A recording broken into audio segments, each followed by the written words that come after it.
Hello बच्चों। तो यार आज के लेक्चर के लिए ना मैं पर्सनली बहुत बहुत बहुत एक्साइटेड हूं। आप पूछो सर ऐसा क्यों? बता रहा हूं ना, सुनो तो सही।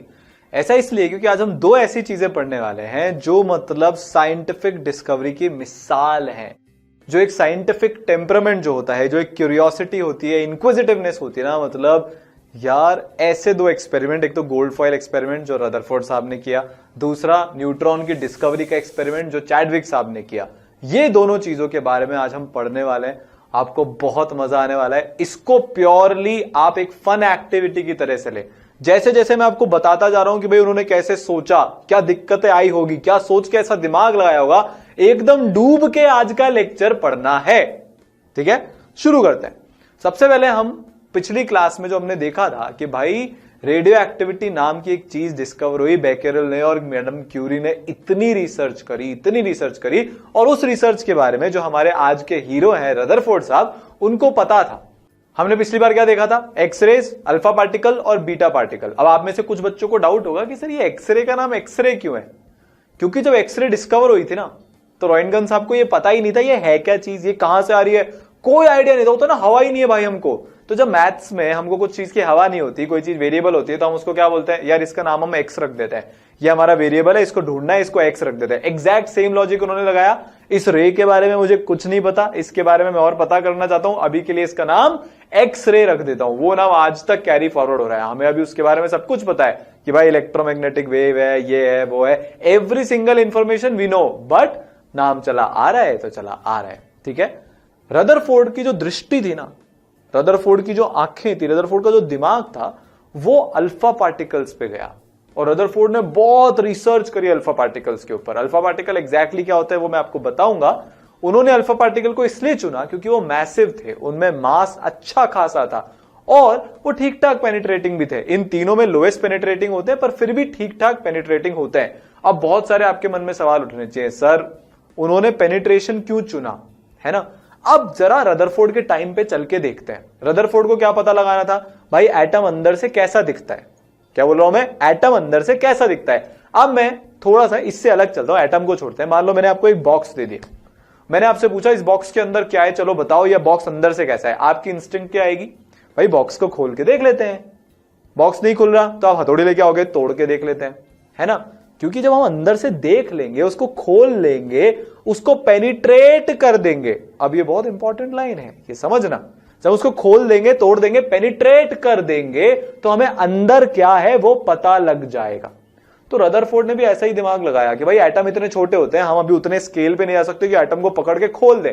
हम तो एटम को पकड़ भी नहीं सकते, वो इतने इतने इतने इतने इतने इतने छोटे होते हैं। तो हम क्या करें? कोई ऐसी चीज उसके अंदर फेंकते हैं जो एक्चुअली एटम के अंदर घुस सकती है। जैसे कोई चीज एटम के अंदर घुसी, हमें पता लग जाएगा अंदर क्या है। सोचो डब्बे में अंदर क्या है ये देखने के लिए हमने हथौड़ी मारी, उसको खोला, अंदर देखा क्या है। एटम को खोलने के लिए हमको कोई इतनी छोटी सी चीज, छोटू सा बच्चा सा पार्टिकल चाहिए जो ठीक ठाक पेनिट्रेटिंग पावर भी रखता हो, अंदर भी घुस सके, कुछ मास भी हो उसका, ताकि अंदर जाके तोड़फोड़ भी मचा सके। जैसे इधर हथौड़ी थी वैसे इधर अल्फा पार्टिकल्स उन्होंने लिए कि मैं एटम के अंदर अल्फा पार्टिकल डालूंगा। एटम के अंदर अल्फा पार्टिकल डालने के कारण मेरे को पता लग जाएगा अंदर क्या है। दिमाग देखो यार, रदरफोर्ड का दिमाग देखो, मतलब सोच के देखो। उन्होंने जो एक्चुअल रियल लाइफ में जो उनको दिखा कि हाँ भाई हम किसी चीज के बारे में कैसे जानते हैं, वो एग्जैक्ट एनालॉजी उन्होंने एटम के बारे में भी जानने के लिए लगा दी। इस एक्सपेरिमेंट को बोला गया गोल्ड फॉइल एक्सपेरिमेंट। क्या बोला गया भाई इस एक्सपेरिमेंट को? इस एक्सपेरिमेंट को हम गोल्ड फॉइल एक्सपेरिमेंट के नाम से जानते हैं क्योंकि इसमें गोल्ड फॉइल का यूज हुआ था। अब आपके अंदर अगला सवाल ही आना चाहिए, क्यों भाई गोल्ड फॉइल क्यों? देखो, अच्छा स्टूडेंट, अच्छा साइंटिस्ट, अच्छा टीचर, अच्छा लर्नर, इनफैक्ट ये सब लर्नर ही तो है, student, teacher, scientist, we are all learners.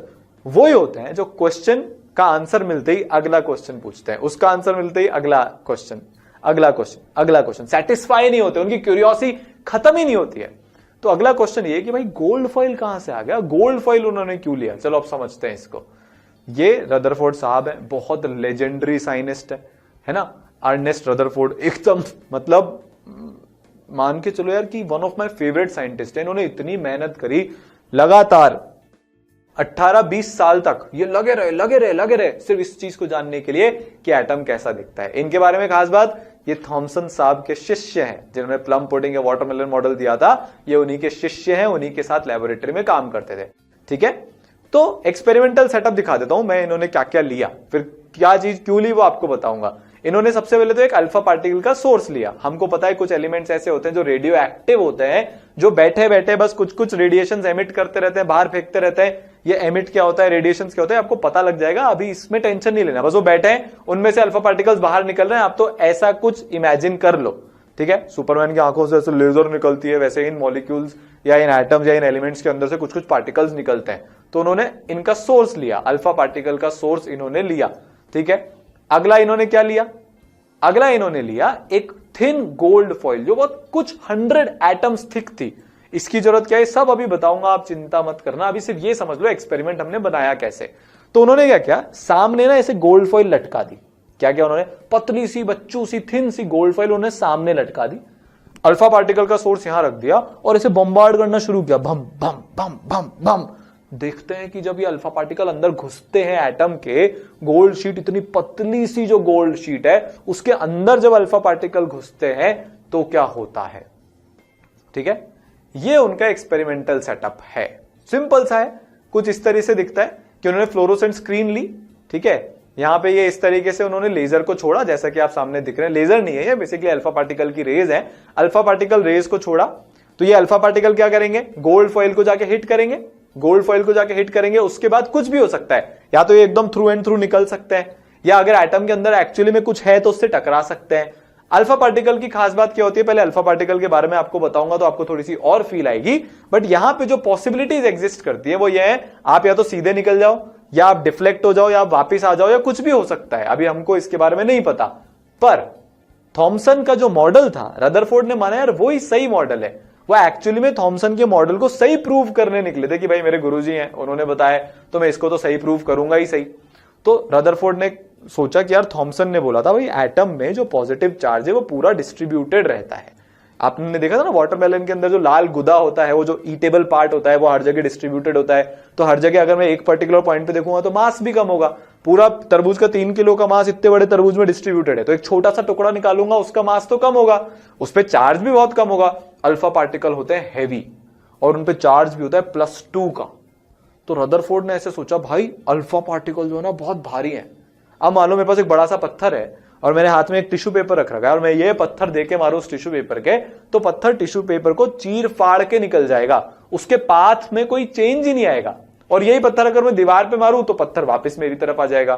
तो सामने में किस चीज पे पत्थर मार रहा हूं उस पर डिपेंड करता है कि मैंने जो पत्थर मारा उसकी ट्रेजेक्ट्री क्या होगी इस पे हिट करने के बाद, है ना। ये मेरी गोल्ड फॉइल है, इस पे मैंने जो है अपना क्या मारा, अल्फा पार्टिकल। अब ये अल्फा पार्टिकल कैसे बिहेव करेगा, ये इस पूरे एक्सपेरिमेंट के रिजल्ट को उन्होंने मेजर करने के लिए आसपास एक फ्लोरोसेंट स्क्रीन लगा दी। देख रहे हो आप, आसपास एक फ्लोरोसेंट स्क्रीन लगी हुई है। फ्लोरोसेंट स्क्रीन से क्या होगा, यहां पे स्क्रीन पे जहां पे भी जाके अल्फा पार्टिकल टकराया वहां पे ग्लो हो जाएगा।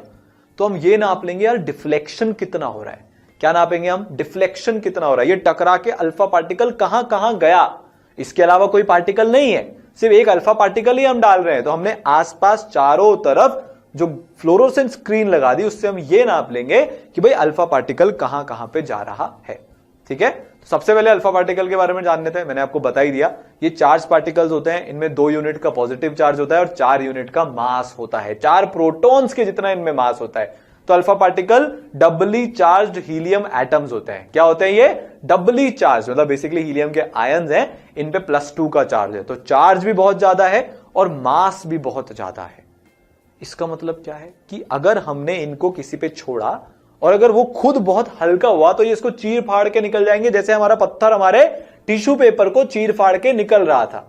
अगर गलती से भी, सोच के देखो, अगर गलती से भी अल्फा पार्टिकल ऐसे जा रहा था, टकरा के ऐसे चला गया, तो मतलब ये जो चीज है ना जिससे टकराया ये बहुत भारी है। क्योंकि मैं जब एक भारी चीज को दूसरी और ज्यादा भारी चीज से टकराऊंगा तब उसका पाथ चेंज होगा। ऐसा नहीं होता, हम टेनिस बॉल है, पत्थर की दीवार है, उसमें मारते हैं तो टेनिस बॉल इधर आ जाती है, एंगल पे मारेंगे तो उधर चल जाएगी, बट वो अपना पाथ चेंज कर लेगी।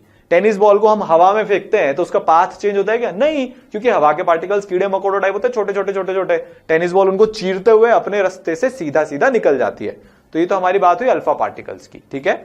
गोल्ड फॉइल को क्यों सेलेक्ट किया? यार देखो, गोल्ड मेटल की ना एक प्रॉपर्टी होती है जिसको हम मेलिएबिलिटी बोलते हैं। क्या बोलते हैं? मेलिएबिलिटी। एक यार वो चांदी की वरक आती है ना, मिठाई पे लगाते हैं हम, गोल्ड की वरक, बहुत ही अमीर राजा जी हो आप तो गोल्ड की वरक लग जाएगी। या फिर कभी भगवान जैसे गणेश जी या हनुमान जी के ऊपर हम वो सोने का चोला चढ़ाते हैं, वैसा कुछ होता है। मतलब अगर आपने देखा हो तो गोल्ड और सिल्वर, और खासकर गोल्ड की ये प्रॉपर्टी होती है कि हम उसको बहुत थिन शीट्स में एकदम पतला कर सकते हैं। गोल्ड का बिस्किट लो, उसको ऐसे घिसते जाओ घिसते जाओ घिसते जाओ घिसते जाओ गर्म करके, तो वो बहुत पतला हो सकता है। इन्होंने क्या किया, उसको फ्यू हंड्रेड एटम थिक कर दिया। क्या किया? Few hundred atom thick. अब अगर मान लो मैं इसके थ्रू मेरा अल्फा पार्टिकल पास करा रहा हूं, इसके अंदर तो करोड़ों में एटम्स है ना। तो मान लो मेरा एक एटम से कुछ टकराया, दूसरे एटम से थोड़ा टकराया, तीसरे से थोड़ा, चौथे से थोड़ा, पांचवे से थोड़ा, छठे से थोड़ा, तो मेरे को तो कभी पता ही नहीं लगेगा।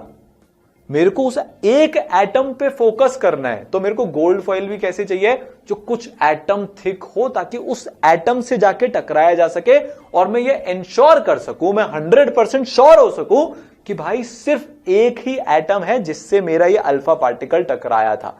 तो गोल्ड को चूज करने का जो सबसे इंपॉर्टेंट रीजन था कि हम इसको बहुत पतला कर सकते हैं। पतला करने से क्या होगा, बीच में बहुत सारे एटम नहीं आएंगे, एक सिंगल एटम के साथ हमारे अल्फा पार्टिकल का इंटरेक्शन होगा, तो हम जो रिजल्ट निकालेंगे वो बहुत ऑथेंटिक होंगे। क्या होंगे वो? बहुत ऑथेंटिक होंगे। मान लो बीच में 1000 एटम है, मैं एक से इधर टकरा के चला गया, दूसरे से उधर टकरा के चला गया, तीसरे से उधर टकरा के चला गया, चौथे से उधर टकरा के चला गया, पता कैसे चलेगा कि एक एटम से कितना टकराया? इतने सारे एटम की प्रॉपर्टीज तो हमको वैसे ही पता है, हमको प्रॉपर्टी किसकी निकालनी है? एक एटम की प्रॉपर्टी हमको निकालनी है, समझे। अब अगर वो एक एटम की प्रॉपर्टी निकालनी, तो मेरे को चाहिए है कि मैं किसी को इतना पतला कर दूं कि उसमें बस थोड़े से एटम बचे। इसलिए रदरफोर्ड ने क्या सेलेक्ट किया? गोल्ड को सेलेक्ट किया, सोना, खरा सोना। और इस गोल्ड को उन्होंने हाई स्पीड अल्फा पार्टिकल्स के साथ बम्बार्ड कर दिया, बम्बार्ड बम्बार्ड बम्बार्ड कर दिया, अटैक करवा दिया। अब देखो जब बम्बार्ड किया तो हुआ क्या, ध्यान से देखना इसको। कुछ अल्फा पार्टिकल आपको दिख रहे हैं एकदम सीधे चले गए, कुछ अल्फा पार्टिकल आपको दिख रहे हैं थोड़े बड़े चिन्नू मुन्नू से डिफ्लेक्ट हो गए, कुछ अल्फा पार्टिकल आपको ऐसे दिख रहे हैं जो ऑलमोस्ट वापिस ही आ गए। आप समझ भी नहीं सकते हो ये कितनी बड़ी चीज है।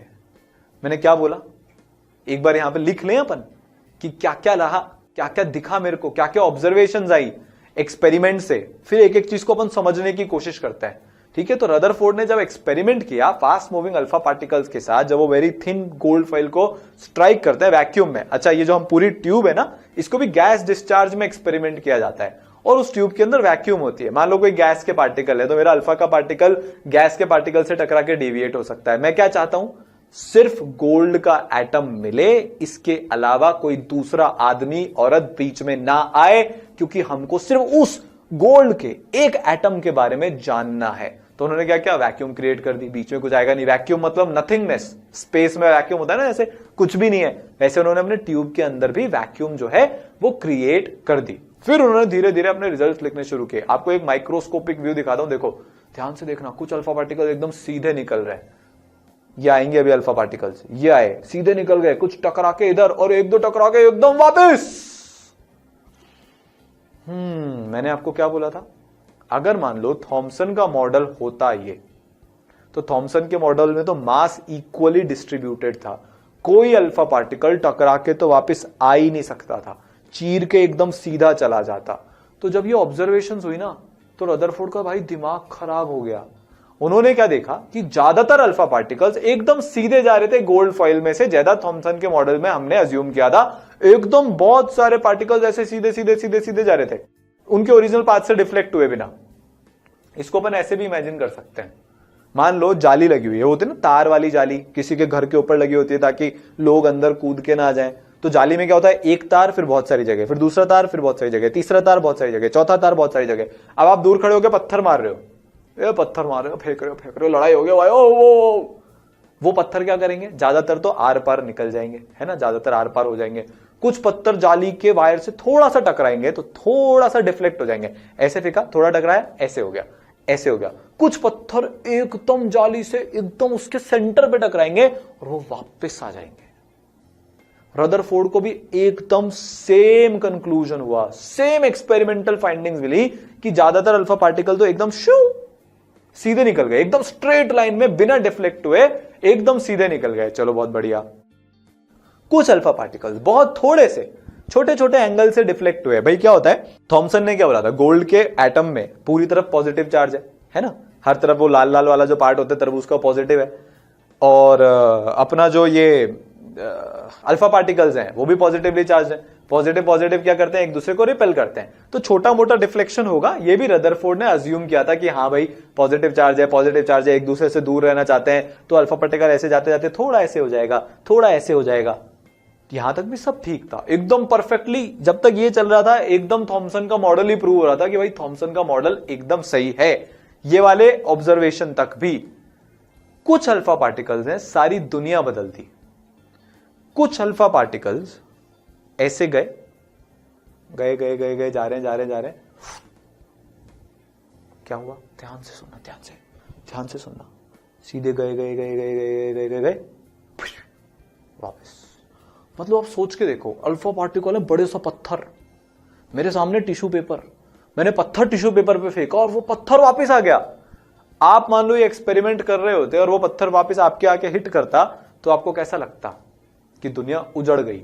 हमको भी पता है अगर कोई चीज रिबाउंड हो रही है, मैंने टेनिस की बॉल दीवार पे फेंकी, वो वापस मेरे पास आती है क्योंकि दीवार बहुत हैवी है, बहुत मासिव है, टेनिस की बॉल उसके सामने बच्चू है, तभी जाके वो मैं कितनी भी तेज मार लूं वापस मेरी तरफ आती है। तो इसका मतलब रदरफोर्ड ने बोला कि भाई एटम के अंदर भी, बहुत ध्यान से सुनना मैं जो बोलने वाला हूं, बहुत मजा आने वाला है अभी। चलो उनका स्टेटमेंट सुनाता हूं पहले आपको। जो रदरफोर्ड को एक्सपेरिमेंट के बाद जो हालत हुई थी ना उनकी, रातों तक सो नहीं पाए थे वो, उन्होंने क्या बोला, it was quite the most incredible event that has ever happened to me in my life. मेरी जिंदगी में आज तक इससे बड़ा कोई इवेंट ही नहीं हुआ। मुझको ऐसा लगा जैसे मैंने तोप का गोला 15 इंच मतलब समझो 1.25 फुट का तोप का गोला एक टिश्यू पेपर के पीस पे मार दिया और वो वापस मेरे पास आ गया। अपन बंदूक से गोली चलाते हैं तो वो टिश्यू पेपर को चीर के जाएगी कि वापस आएगी। अल्फा पार्टिकल है ना, बंदूक की गोली के जैसा ही है, उतना ही मास है, उतना मोमेंटम है। जो थॉमसन का मॉडल था ना एटम का, वो एक टिश्यू पेपर के जैसा ही था, तो गोली तो चीर के आर पार निकल जानी चाहिए थी, पर कुछ गोलियां, कुछ हजार में से एक गोली वापस आ जाती है, बाकी सारी स्ट्रेट निकल जाती है। ध्यान से सुनना, कुछ गोली, एक हजारों में से एक गोली वापस आ जाती है, बाकी सारी एकदम सीधी छोटे मोटे डिफ्लेक्शन के साथ निकल जाती है। तो फिर रदरफोर्ड ने अपना दिमाग लगाया, बरसों तक उनके और उनके साथियों ने एक्सपेरिमेंट किए, और जो अब मैं आपको कंक्लूजन बताने जा रहा हूं वो एक पूरी टीम की, महान साइंटिस्ट लोगों की टीम की जिंदगी भर की कमाई है, जिंदगी भर की मेहनत का नतीजा है। क्योंकि हम इतने एडवांस्ड एरा में ले रहे हैं इसलिए आप ये चीज 10 मिनट में समझ जाओगे, बट उन्होंने इसमें अपनी पूरी जिंदगी लगा दी। सलाम है उनकी मेहनत और जज्बे को। ठीक है, तो रेडी हो, चालू करें समझना। तो शुरू करते हैं एक एक करके। सबसे पहले जो रदरफोर्ड ने कंक्लूड किया, अल्फा पार्टिकल स्कैटरिंग एक्सपेरिमेंट भी इसको बोला जाता है, उन्होंने अपना दिमाग लगाया कि यार दिस इज अ सिचुएशन जो एकदम सिमिलर है। किसके, मैंने बताया था ना वायर लगे हैं, तो अगर ज्यादातर अल्फा पार्टिकल एकदम सीधे जा रहे हैं विदाउट एनी डिफ्लेक्शन, इसका मतलब उनके रास्ते में कुछ भी नहीं आ रहा। अब अगर रास्ते में कुछ नहीं आ रहा तो मतलब वो एटम में, जहां से जिस एटम के थ्रू अल्फा पार्टिकल्स जा रहे हैं, निकल के जा रहे हैं, अगर रास्ते में कुछ भी नहीं आ रहा मतलब वो जगह खाली है। भाई मैं कहीं से जा रहा हूं, मेरे रास्ते में कोई ऑब्स्ट्रक्शन ही नहीं है, मतलब वो जगह खाली है। और क्योंकि ज्यादातर, जैसे मान लो मैंने 20,000 मॉलिक्यूल लिए, उस मतलब 20,000 मैंने अल्फा पार्टिकल्स लिए, मॉलिक्यूल तो क्या लिए, 20,000 अल्फा पार्टिकल लिए, तो ज्यादातर एकदम सीधे सीधे सीधे सीधे चले गए। इसका मतलब एटम में ज्यादातर जगह क्या है, खाली है। बहुत इंपॉर्टेंट स्टेटमेंट है, क्योंकि अल्फा पार्टिकल डिफ्लेक्ट नहीं हुए, एकदम अपने लाइन ऑफ मोशन में चलते रहे। इसका मतलब उनसे टकराने के लिए बीच में कोई नहीं आया, और अगर बीच में कोई भी नहीं आया मतलब एटम के अंदर की जगह खाली, एम्प्टी, एकदम खाली है भैया अपना एटम। ये उनका पहला कंक्लूजन था।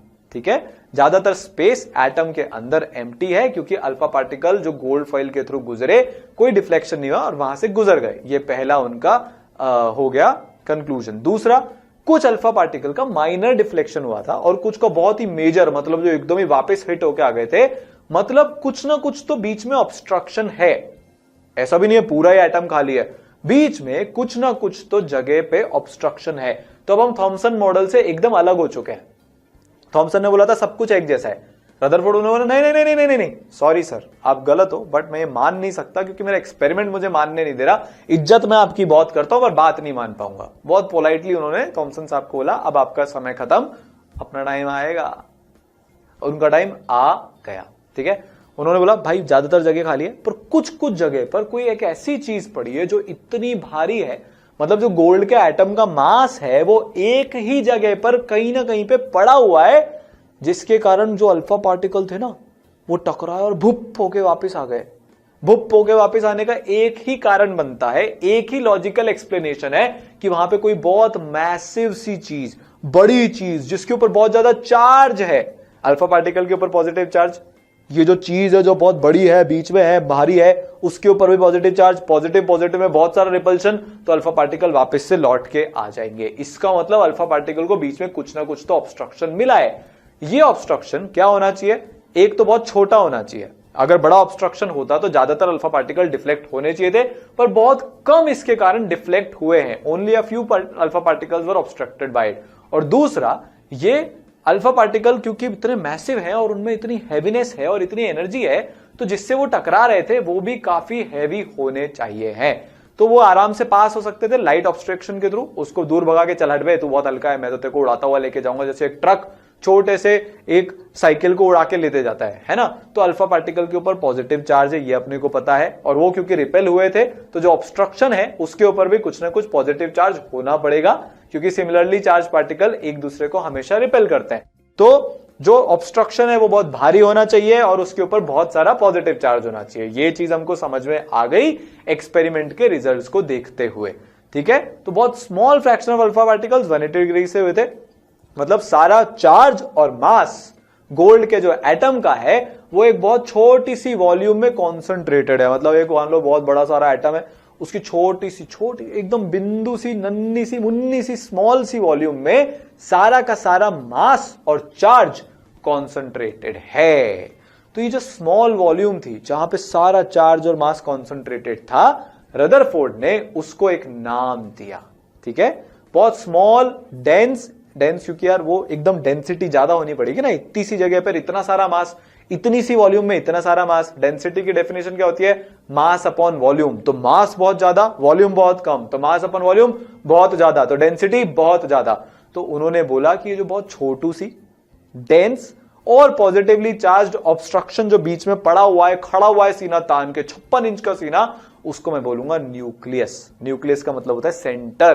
तो उन्होंने बोला ये जो एटम का सेंटर है ना, सुनना स्टूडेंट्स ध्यान से, बच्चों कान खोलो, ये जो सेंटर है ना एटम का, यहां पे कुछ बहुत भारी, कुछ बहुत ज्यादा चार्ज लेके एक बंदा बैठा है, जिसको मैं नाम देने वाला हूं न्यूक्लियस। क्या नाम दिया उन्होंने, इस पॉजिटिवली चार्ज्ड मैसिव सी चीज को उन्होंने इसको नाम दिया न्यूक्लियस, ठीक है। रदरफोर्ड ने प्रेडिक्ट किया कि सारे प्रोटॉन जो एटम के हैं वो एक छोटी सी स्पेस जिसको हम न्यूक्लियस बोल रहे हैं वहां पे प्रेजेंट होने चाहिए है, ठीक है।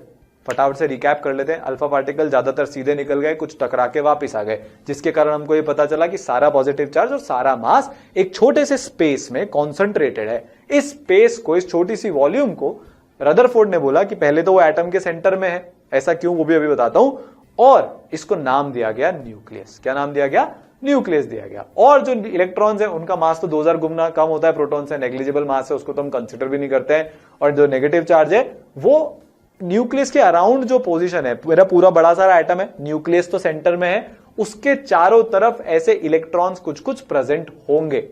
ऐसा क्यों, क्योंकि रदरफोर्ड जो है वो सोलर सिस्टम के मॉडल से काफी इंस्पायर्ड थे। उन्होंने बोला यार जैसे सन होता है ना अपना, बहुत मैसिव होता है वो, अर्थ, मार्स, प्लूटो, वीनस, मर्क्यूरी, इन सबसे बहुत ज्यादा हैवी होता है।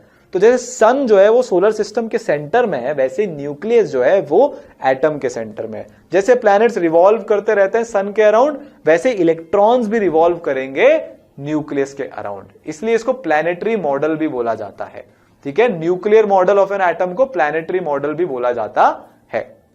वहां से वो इंस्पायर हुए। तो क्या क्या इसके फीचर्स हैं? पॉजिटिवली चार्ज सेंटर है एटम में जिसको हम न्यूक्लियस बोलते हैं। ज्यादातर मास जो एटम का है वो न्यूक्लियस के अंदर ही रहने वाला है। ज्यादातर जो मास है एटम का वो न्यूक्लियस के अंदर ही रहने वाला है, पहली चीज। दूसरी चीज, न्यूक्लियस का साइज बहुत बहुत बहुत बहुत बहुत छोटा है as compare to the size of the atom, क्योंकि ज्यादातर अल्फा पार्टिकल्स एकदम डिफ्लेक्ट हुए बिना सीधे सीधे निकल गए थे। ठीक है, जो इलेक्ट्रॉन्स हैं वो रिवॉल्व करते हैं न्यूक्लियस के अराउंड सर्कुलर पाथ में। इसका आइडिया उनको आया प्लैनेटरी मॉडल को देख के, जैसा मैं आपको बता रहा था, जो सोलर सिस्टम का मॉडल है, जो कुछ ऐसा दिखता है। ये मेरा सन है, बीच में मेरे ये पार्टिकल्स हैं घूम रहे हैं, मतलब मेरे प्लैनेट्स हैं, पार्टिकल्स तो क्या है, प्लैनेट्स हैं। यहाँ पे आपको अर्थ दिख रही है, मार्स है, वीनस है, मर्क्यूरी है, सैटर्न है, जुपिटर है, नेपच्यून भी है। ये सब घूमते जा रहे हैं, घूमते जा रहे हैं, घूमते जा रहे हैं। किसके अराउंड? सेंटर में जो सन है, जो हमारे मॉडल ऑफ एटम में, एटम के जो मॉडल में जो न्यूक्लियस है उसकी जगह यहाँ पे सन है, उसके अराउंड जो रिवॉल्व करने वाले प्लैनेट्स हैं वो हमारे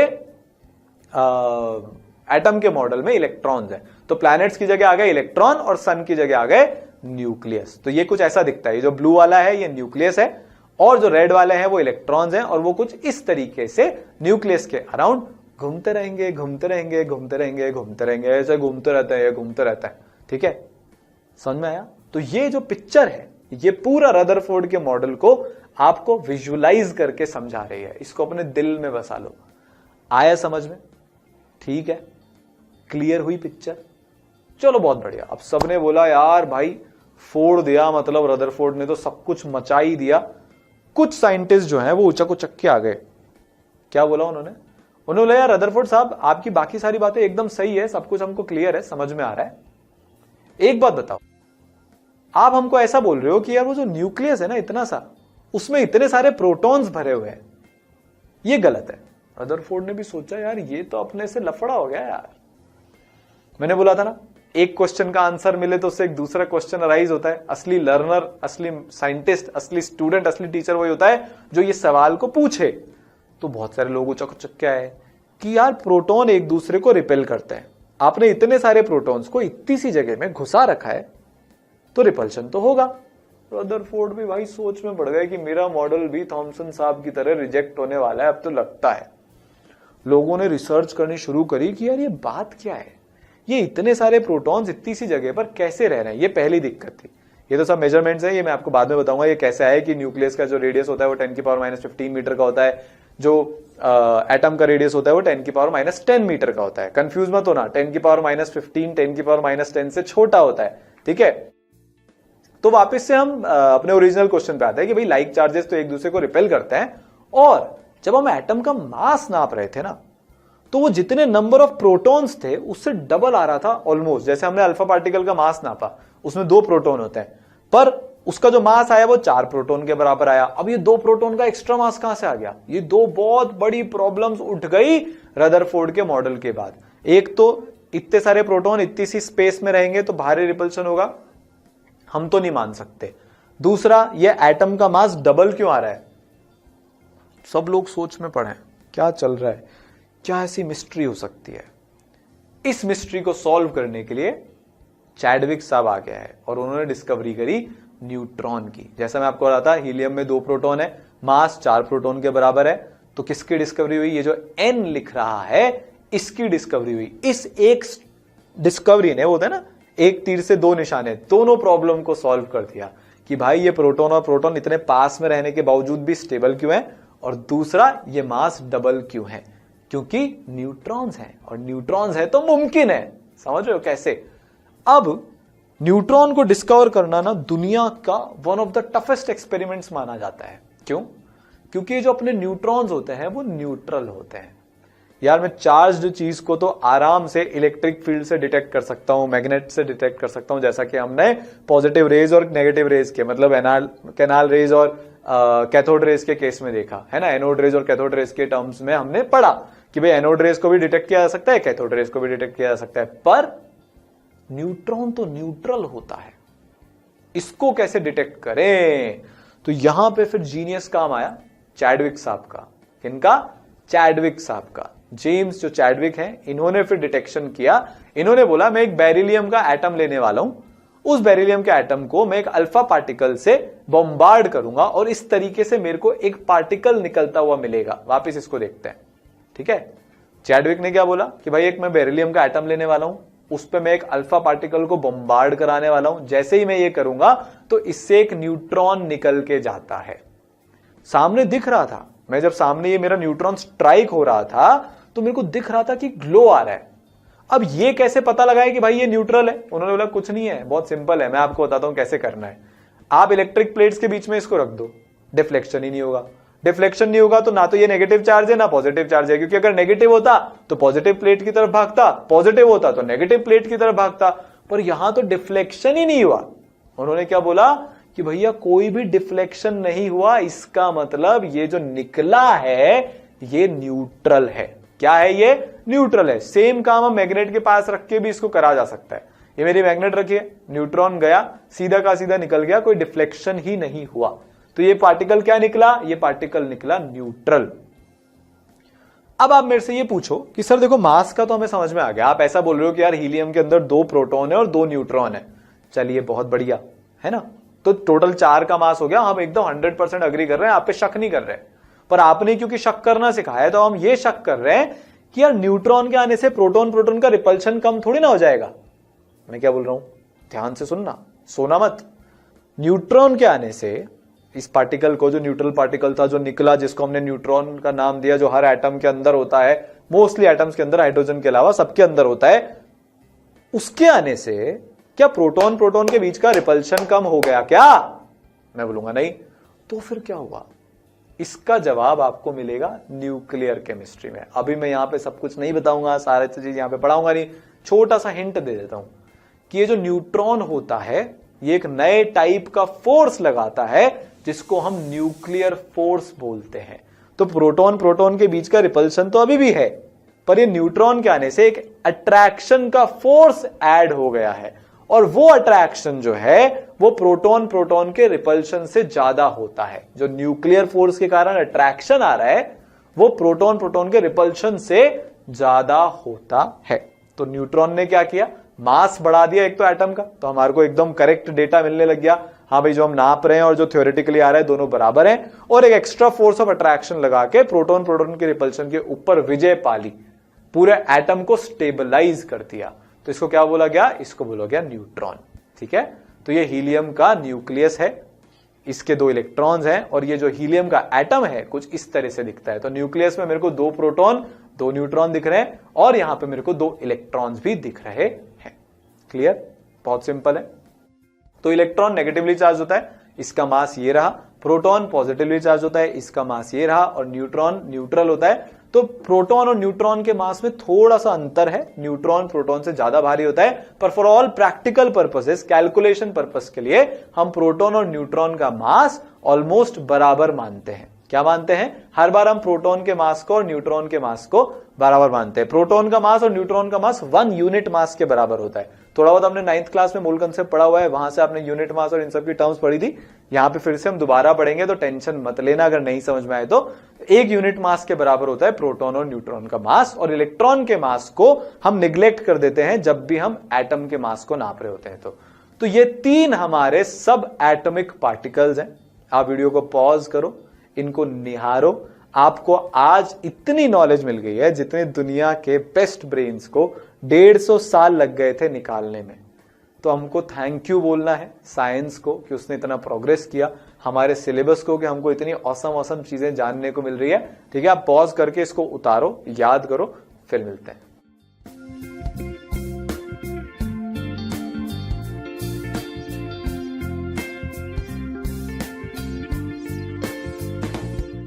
देखो आगे है ना, हम बहुत सारे एटम्स के साथ डील करने वाले हैं। थ्रू आउट हम बार बार एटम, एलिमेंट्स, मॉलिक्यूल्स, इन सब के बारे में बात करेंगे। तो एक छोटा सा रिकैप कर लेते हैं जो हमने अर्लियर क्लासेस में सीखा था, and that is representation of atom. 2 तरीके से किया जाता है। ठीक है, एनसीईआरटी में एक पर्टिकुलर तरीके से दे रखा है, दोनों करेक्ट है, कोई दिक्कत नहीं है, कंफ्यूज मत होना। यहां पे क्या है, एक्स तो वो एटम है, जैसे एक्स की जगह ऑक्सीजन हो सकता है, नाइट्रोजन हो सकता है, फ्लोरीन, क्लोरीन। ठीक है, ए क्या डिनोट करता है? Mass number. मास नंबर का मतलब total number of protons plus total number of neutrons. जैसे हीलियम है तो उसमें 2 प्रोटॉन है, 2 न्यूट्रॉन है, तो उसका मास नंबर हो जाएगा 4। क्या बोला मैंने? हीलियम है, हमने देखा 2 प्रोटॉन और 2 न्यूट्रॉन, तो मास नंबर कितना हो गया? 2 + 2। ठीक है, तो ए तो होता है मास नंबर, और जो जेड होता है बहुत इंपॉर्टेंट क्वांटिटी है, that is atomic number, total number of protons जो कि एक एटम में प्रेजेंट है। जैसे हीलियम है, उसके अंदर 2 प्रोटॉन है, तो उसका एटॉमिक नंबर कितना हो जाएगा? 2। सिंपल। तो Z atomic number, A mass number मतलब number of protons plus number of neutrons, Z atomic number मतलब नंबर ऑफ प्रोटॉन्स, और रिप्रेजेंटेशन ऑफ एटम होता है ZXA। ठीक है, क्लियर? बहुत सिंपल है, इसमें हमें कुछ और करना नहीं, ज्यादा टाइम नहीं देंगे। जैसे ये अपना हाइड्रोजन हो गया, ये ऑक्सीजन का एटम का रिप्रेजेंटेशन हो गया। ठीक है, 1H1 मतलब इसमें एटॉमिक नंबर कितना है जो नीचे लिखा हुआ है 1, मास नंबर कितना है 1, मतलब इसमें 1 प्रोटॉन है और 0 न्यूट्रॉन है।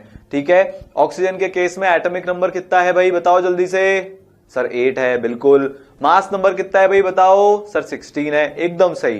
तो नंबर ऑफ प्रोटॉन्स कितने हो गए? 8। Number of protons plus number of neutrons कितने हो गए? 16। ऑक्सीजन के केस की बात कर रहा हूं। तो सिर्फ नंबर ऑफ न्यूट्रॉन्स कितने हो गए? Mass number minus number of protons, तो 16 minus 8 is equal to 8। Mass number क्या होता है? Number of protons plus number of neutrons. ठीक है, क्या नंबर ऑफ प्रोटॉन्स हमको पता है क्या? बिल्कुल। तो x plus Y is equal to 16, या फिर समझ रहे हो ना, तो x अगर नंबर ऑफ प्रोटॉन्स और y नंबर ऑफ न्यूट्रॉन्स है, तो x तो हमको z से मिल जाता है विच इज इक्वल टू 8, हमको y निकालना है which is number of neutrons, तो 16 माइनस 8 इज इक्वल टू 8। सिंपल है, काफी सिंपल है। जैसे ये अपना कार्बन है 6C12, इसका एटॉमिक नंबर कितना है? 6, तो हमको प्रोटॉन्स मिल गए, z से सीधे प्रोटॉन्स मिल गए, और न्यूट्रॉन्स के लिए हम मास नंबर में से माइनस कर देंगे। a minus number of protons करेंगे तो नंबर ऑफ न्यूट्रॉन्स आ जाएगा, तो a minus z is equal to number of neutrons. ठीक है, clear? Radius of atom upon radius of nucleus, हमने देखा था भाई, एटम का जो रेडियस होता है वो 10 की पावर माइनस 10 का ऑर्डर होता है, न्यूक्लियस का जो रेडियस होता है वो 10 की पावर माइनस 15 के ऑर्डर का होता है। मतलब न्यूक्लियस काफी ज्यादा छोटा होता है, 10 की पावर 5 टाइम्स छोटा। इसका एक रफ आइडिया इससे मिल जाता है कि अगर एक न्यूक्लियस फुटबॉल है, तो एक जो एटम है वो पूरा उस फुटबॉल का ग्राउंड है। बड़े बड़े मैचेस होते हैं ना, मैनचेस्टर यूनाइटेड वर्सेस वो चैंपियंस लीग में मैचेस होते रहते हैं, रियल मैड्रिड, बार्सिलोना, यूवेंटस, इन सबके वो फुटबॉल ग्राउंड का वो साइज तो हो गया एटम। और जो छोटी सी फुटबॉल है जो एकदम सेंटर में रखी हुई है जहां से गेम स्टार्ट होता है, वो अपना क्या हो गया? वो हो गया अपना nucleus. Just to give you an idea कि भाई कितना मैग्नीट्यूड में फर्क है। ठीक है, क्लियर? अब देखो अगला सवाल ये उठता है कि सर हमको कैसे पता लगता है, क्या कोई हम ऐसा एक्सपेरिमेंटेशन कर सकते हैं क्या? कैन वी डू समथिंग जिससे हमको एक रफ आइडिया लग जाए कि हाँ यार ये न्यूक्लियस है ना, इतना सा ही होता है। न्यूक्लियस की साइज का आइडिया लगाया जा सकता है क्या? बिल्कुल लगाया जा सकता है। कैसे लगाया जा सकता है वो आपको बताऊंगा। उसके पहले कुछ एक चीजें हैं जो अभी आपको याद करनी है। मैं फिर से बोल रहा हूं, ये आपको नहीं आती है, ये नई चीज है, इससे कंफ्यूज मत होना कि सर ने ये नहीं बताया। बहुत सारे बच्चे हर बार ये बोलते हैं कि सर ये चीज तो हमको समझ में नहीं आई। अभी आपको समझ में नहीं आएगी, फिजिक्स जब आप आगे पढ़ोगे तब समझ में आएगी। पोटेंशियल एनर्जी करके एक टर्म होती है इलेक्ट्रोस्टैटिक्स नाम के चैप्टर में, जो आप 12वीं कक्षा में पढ़ोगे। अभी दिमाग इस पे नहीं लगाना है, ये क्यों है, क्या है, कहां से ही, सिर्फ फॉर्मूला याद करना है, K(Q1Q2)/R। ठीक है, K की वैल्यू इतनी होती है 9 × 10⁹ न्यूटन मीटर स्क्वायर, और नीचे आएगा कूलम स्क्वायर। ठीक है, ये K की वैल्यू है। Q1 क्या है? चार्ज एक बॉडी पर। Q2 क्या है? चार्ज दूसरी बॉडी पर। R क्या है? इन दोनों बॉडी के सेंटर्स के बीच का डिस्टेंस। क्या है R? इन दोनों बॉडीज के ऊपर, जिन पे एक पे Q1 का चार्ज है, एक पे Q2 का चार्ज है, उनके सेंटर के बीच का डिफरेंस इज R। डिस्टेंस मतलब डिफरेंस नहीं, उनके सेंटर के बीच का डिस्टेंस इज R। ये तो हो गया पोटेंशियल एनर्जी का फॉर्मूला। ठीक है, तो आपको Q मतलब U की वैल्यू, पोटेंशियल एनर्जी की वैल्यू फाइंड करनी है। अगर Q1 की वैल्यू 3 कूलम्ब है, Q2 की वैल्यू 4 कूलम्ब है, और R की वैल्यू 6 मीटर है, और हमें आंसर K के टर्म्स में ही देना है, हमें K की वैल्यू पुट नहीं करनी।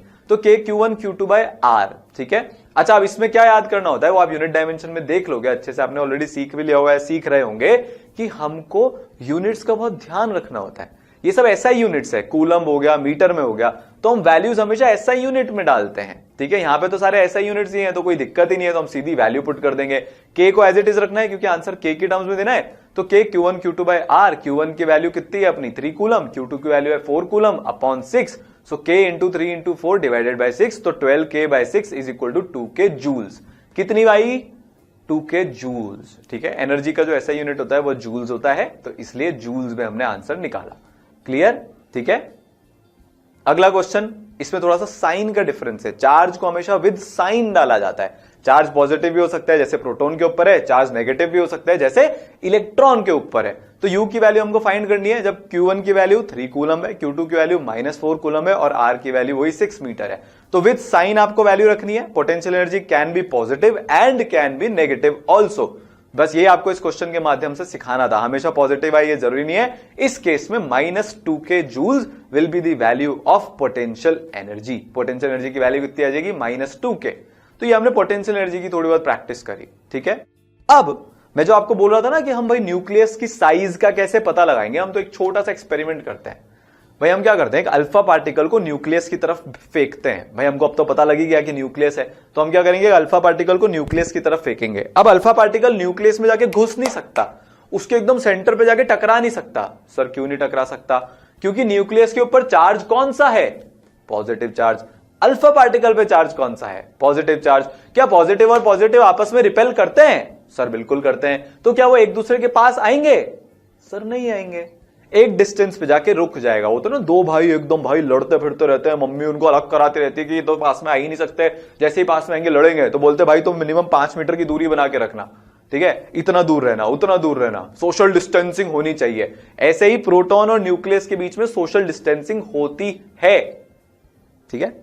प्रोटॉन नहीं मतलब alpha particle, sorry, collection of जो अपना जो अल्फा पार्टिकल होता है, 2 प्रोटॉन उसमें होते हैं, +2 का चार्ज होता है, 2 न्यूट्रॉन होते हैं, आपको अल्फा पार्टिकल पता ही है। तो अल्फा पार्टिकल न्यूक्लियस के कितना पास जा सकता है। अब देखो इसमें थोड़ा सा दिमाग लगा के देखते हैं, थोड़ा सा देखते हैं क्या होगा, ठीक है। ये मेरा न्यूक्लियस, ये मेरा अल्फा पार्टिकल, और ये जब इसके पास से निकलेगा तो डिफ्लेक्ट हो जाएगा कुछ इस तरीके से। वापस दिखाता हूं आपको, ये मेरा न्यूक्लियस, ये मेरा अल्फा पार्टिकल, जैसे जैसे उसके पास जा रहा होगा तो डिफ्लेक्ट होगा, वहां से डिफ्लेक्ट होगा क्योंकि रिपल्शन लग रहा है। तो एक minimum distance I, minimum distance of closest approach. मैं क्या बोल रहा हूं? Minimum distance of closest approach. मतलब अगर मैं एकदम दोनों को सेम लाइन पे भेजूं, अल्फा पार्टिकल का सेंटर और न्यूक्लियस का सेंटर अगर एकदम मिल रहा है, तो अल्फा पार्टिकल जैसे जैसे पास जाएगा तो न्यूक्लियस क्या कर रहा है? रिपल कर रहा है। भाई मेरे पास मत आ, मेरे पास मत आ, मेरे पास मत आ, वहीं रहे, वहीं रहे, वहीं रहे, वहीं रहे, वहीं रहे, वहीं रहे, दूर रहे, दूर रहे, दूर रहे, दूर रहे। अल्फा पार्टिकल बोलेगा मैं क्यों दूर रहूं, मेरे पास तो एनर्जी है, मेरे को तो किसी ने वेलोसिटी देके भेजा है। न्यूक्लियस बोलेगा भाई रुक जा, रुक जा, रुक जा। क्यों? क्योंकि जैसे जैसे पास आते जाएंगे तो रिपल्शन बढ़ता जाएगा, तो अपोजिट डायरेक्शन में फोर्स लगने लग जाएगा। इतना सा तो एनएलएम न्यूटन्स लॉ अपने को आता ही है। मेरा एक बॉडी अगर इसकी तरफ जा रही है, दूसरी बॉडी अपोजिट डायरेक्शन में फोर्स लगा रही है, तो वेलोसिटी कम होना शुरू हो जाएगी। भाई मैं इस डायरेक्शन में जा रहा हूं, मेरे पे फोर्स पीछे लग रहा है, तो मेरी वेलोसिटी क्या होगी? कम होगी, कम होगी, कम होगी, कम होगी, कम होगी, है ना। अब क्या होता है, दुनिया में 2 तरह की एनर्जी होती है। एक तो होती है काइनेटिक एनर्जी, हम किसी चीज को एक वेलोसिटी से भेज रहे हैं, तो ½ mv²। क्या होता है? ½ mv² जितनी काइनेटिक एनर्जी होती है, मतलब चलने वाली। काइनेटिक मतलब मोशन, तो काइनेटिक एनर्जी होती है। अगर आपको ये अभी समझ में ना आए, उतना डेप्थ में आप नहीं जा पाओ, डिटेल में नहीं जा पाओ, आप पूरा K1D पढ़ोगे, काइनेमैटिक्स 1D पढ़ोगे, उसमें यही सारी बातें होती रहेगी, बिल्कुल चिंता नहीं करनी है। एक मैं आपको सिर्फ रफ आइडिया दे रहा हूं कि हम न्यूक्लियस की साइज को मेजर कैसे करते हैं, है ना। तो हम क्या करते हैं, एक अल्फा पार्टिकल को शूट करते हैं न्यूक्लियस की तरफ।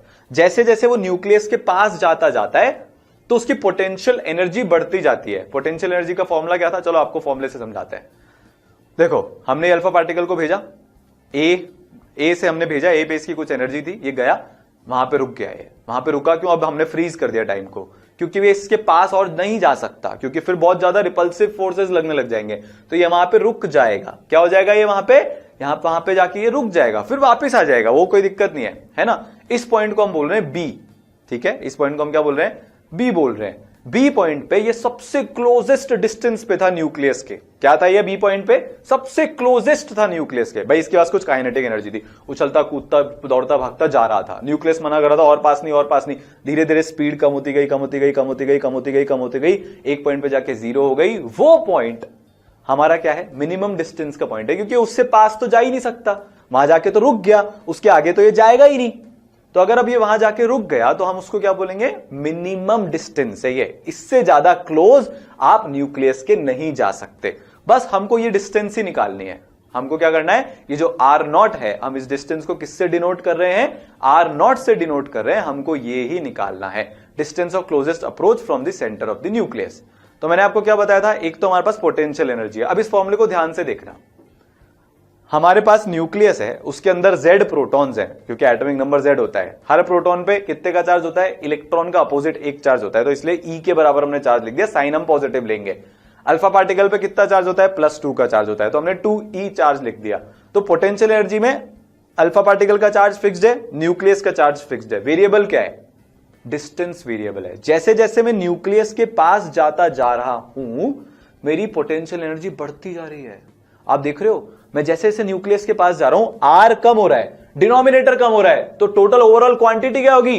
बढ़ेगी। डिनोमिनेटर कम, ओवरऑल क्वांटिटी ज्यादा, डिनोमिनेटर कम, ओवरऑल क्वांटिटी ज्यादा, तो मेरी पोटेंशियल एनर्जी बढ़ती जा रही है। जैसे जैसे मैं न्यूक्लियस के पास पहुंचता जा रहा हूं, मेरी पोटेंशियल एनर्जी बढ़ती जा रही है। दूसरी मेरे पास है kinetic energy, half M alpha U square. U मतलब इनिशियल वेलोसिटी, जिस वेलोसिटी के साथ हमने फेंका था अल्फा को, अल्फा पार्टिकल को शुरुआत में, उतनी। तो होता क्या है, काइनेटिक एनर्जी तो कम होती जाती है जैसे जैसे मैं पास जा रहा हूं, क्योंकि मेरी यू कम होती जा रही है, मेरी वेलोसिटी कम होती जा रही है जैसे जैसे मैं न्यूक्लियस के पास जा रहा हूं, और पोटेंशियल एनर्जी बढ़ती जाती है। एक पॉइंट पे क्या होगा, जितनी काइनेटिक एनर्जी हमने दी थी ना शुरुआत में वेलोसिटी देके, वो पूरी की पूरी किस में कन्वर्ट हो जाएगी? बी पॉइंट पर। वो याद है B point, minimum distance of closest approach वाला पॉइंट, उस पॉइंट पर सारी की सारी काइनेटिक एनर्जी पोटेंशियल एनर्जी में कन्वर्ट हो जाएगी। क्यों? क्योंकि आर अब मिनिमम हो गया है।